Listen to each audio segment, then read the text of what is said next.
I own an air conditioning company, so I'm extremely aware of the BTU heat content and energy, and so this is very, very interesting to me.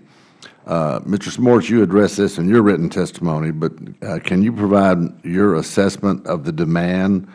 When you talked about, I want you to reiterate Country Mark sales, E0, E10, E15, and E85. You basically said, did you not, that you have farmers that are owners of the company, is that right?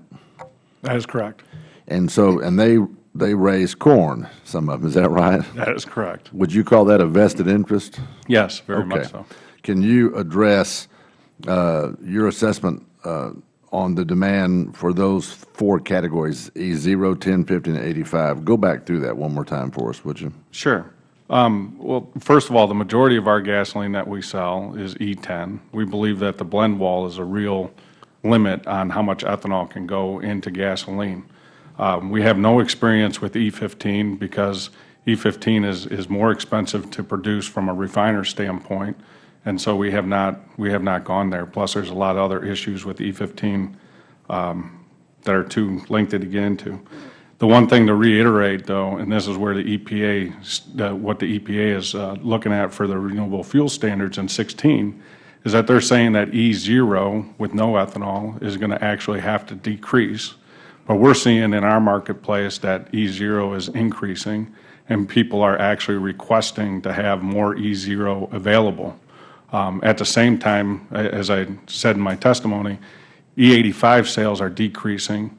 Why is it? Why don't they want to buy E85? You know, I can't tell whether it's energy value or not. All I know is that when we look at the same stations that sell E85 and E10 side by side, people are not choosing to put E85 in their vehicles. So it's market driven. And is it true that E85 actually is not as fuel efficient, puts more emissions in the air, and it's not as fuel efficient? So in essence, we wind up using more fuel to go the same distance that we would have had we used E10.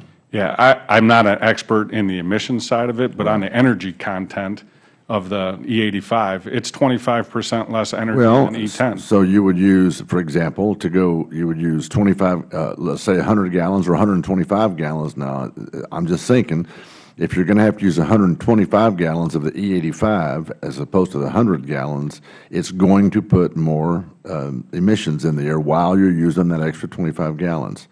In your experience, well, let me do this. Does it surprise you that the EPA doesn't even meet the requirements for coming out with a new standard, although they're by law? Would you guys be fined if you didn't meet the new requirements by law? Well, we would have to, yeah, we would be fined. You would be fined, but no, EPA did not get fined when they didn't meet the requirement of law to come out with that standard, did they? Well, not that I'm aware of. Oh, I'm aware of it. Let me go to all witnesses very quickly.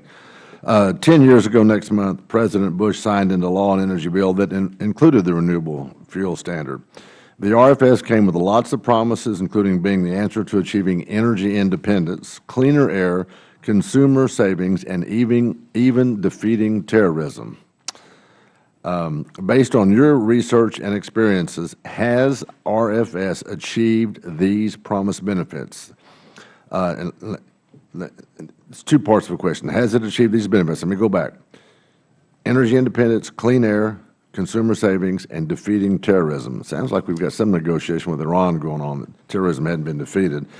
Based on your research and your experience, have those four things occurred? Mr. Smorts? I would say at this point they probably have not occurred. Dr. Hill? No, they have not. Mr. Redd?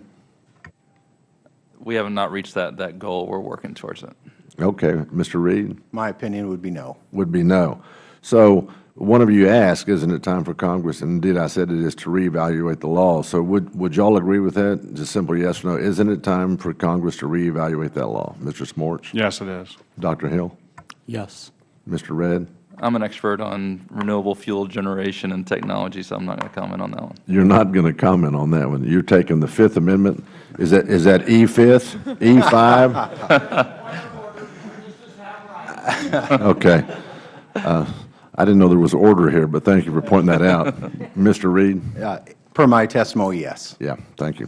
Okay, well, I appreciate that, and I am going to yield to the ranking member for questions.